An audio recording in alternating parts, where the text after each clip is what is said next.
In Malcolm X's autobiography, he talks about how the antebellum white man tricked his own woman into believing that he, the white man, needed to let out his most animalistic sexual desires on the slave black woman because, his woman, the white woman, was above that and should be held at a high standard, while the black woman was below that and was made to satisfy his lowest desires. Malcolm further identified how in his personal pimp days that taste for the sexuality of black women in a raw animalistic way was now an underground addiction that many white-collar white men enjoyed secretly in whorehouses, crossing many racial barriers to satisfy the addiction, cheating on their own women.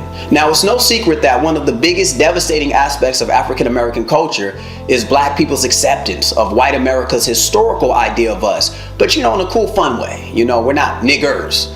That's racist. That's old. We're niggas, which is more trendy. We put some seasoning on it with some lyrics and a few dance steps, and we resell it to each other. And we sell it to others. Well, could it be that what is deemed as sexual liberation for our women is truly getting them to accept an idea of themselves, which was rooted before any of us was even born?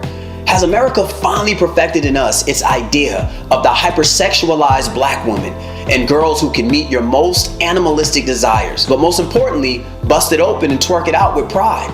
13-year-old girls who are hot and ready. On one day, we're screaming black women are not protected, while at the same time promoting a culture that makes them the most accessible, or at least appear to be the most accessible in the most sexual ways.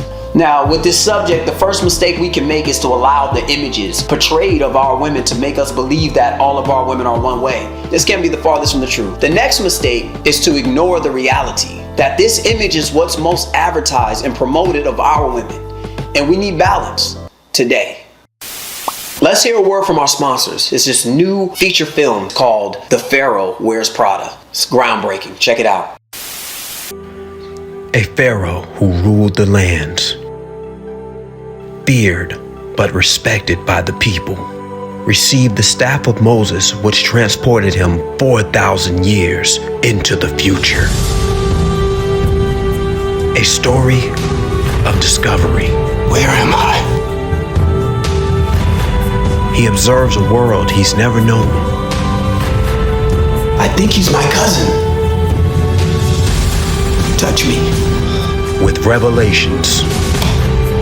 They know the secrets. A tale of discovery. Damn! Oh! Me! And lies. Blasphemy! She wasn't there. She was in the Caucasus Caves. He's a god. This work is beneath me! Finish cooking them damn eggs! I don't want to be a nigga no more. A world of the blind. They don't know who they are. Hashtag. Watch as he strives to adapt to the modern world. Ah! Bring her to my slumbers now! This is Los Angeles! The Pharaoh Wears Prada.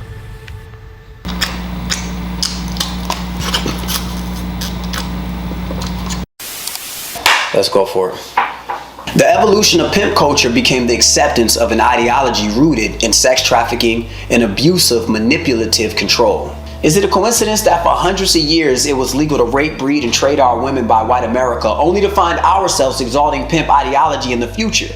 Black men through pimp culture marrying its way into our movies, and hip-hop became the front runners for exploiting our own women. The rule is, when you have no power and are abused, then oftentimes you become abusive to that which you have power over. So some black men who couldn't get a foot up in the world will put a foot down on their own women, leaving many of our women not only feeling rejected by the world, but also by our own man. It is men's responsibility in a civilized society to exercise our own personal restraint, respect, and limitations to how we deal with women. That's also how we should teach and train boys, through our words and example. At the same time, girls have to be taught to value their bodies and to not take their sexuality lightly. What is also important is that we emphasize how dynamic our women are and not allow entertainment and media to force us into a false belief that all of our women are ratchet hoes.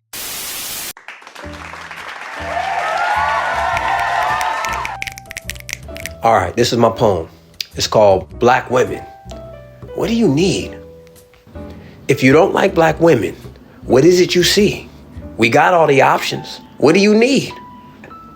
They glow like the night. They glow because they're bright. Some of them are dark. Some of them are light. If you like them wrapped, they come like that. If you like them fat, they come like that. If you like them tall, they'll never be small. What else do you need? We got them all. They're flawless by nature, even when they're fighting. You could find one in the ghetto, or they ascend from an island. You could be blind, they're still easy to see. They're around the globe. They're under the sea. They know how to talk, they know how to walk, they know how to pray, they know how to spark. They've always been bad throughout history. They know how to represent, even in victory. Throw out a choice. Scary? Non-binary? Dressed like a fairy? Holly Berry! If you don't like black women, what is it you see? We got all the options. What do you need? A supermodel? Singing vibrato? Something mulatto? Shaped like a bottle? Long hair? Don't care? Give me a reason. Someone seasoned? Here's one, here's two. Bib 1, Bib 2. Bib 3. Hillary? If you don't like black women, what is it you see? We got all the options. What do you need? So this is my poem to let you all know that you should appreciate them now before they go.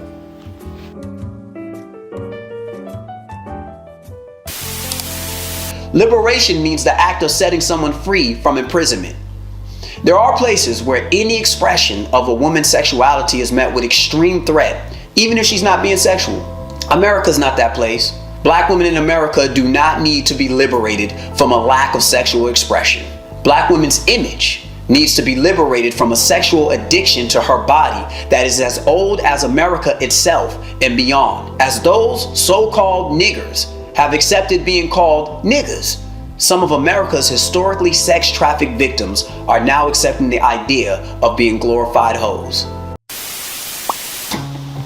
The conversation surrounding black women, or just women in general, is so toxic that if I criticize them and speak ill of them, many of our men will applaud. But if I, say kind, nice words about them, then people will say you're pandering. As if when I speak of black women, I don't think about my black mom or my sisters that I grew up with, or my cousins, or even my daughter.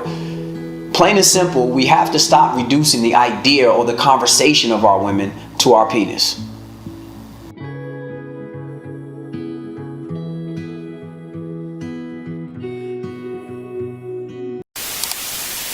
Men, instead of overly highlighting the ratchet, loose behavior pushed to us through media, find a woman that exemplifies the beauty of our women. Partner with her, treat her right, and exalt her. The problem is the same brothers complaining about the behavior of our women are the same ones who will find a good girl and treat her wrong. You are creating what you complain about. There's already enough of them who have suffered some level of abuse, whether it's molestation or even just abandonment, and so much more, leading to confusion with no guidance. The last thing we need is brothers misusing the last ounce of trust they have just to turn around and judge them for not being perfect. Let us be a part of the antidote for our communities. Start choosing the family above the thirst of our penis. Women, a huge amount of a woman's attraction and power is housed in her sexuality. Not all of it, but a good amount. The magnetic power of your body and aura is unparalleled. Recognize how it is being used. I can't just teach men to be right and show discipline in regards to promiscuous behavior, and women are just loose. Yes, men can still be weirdos even if you're dressed like a nun.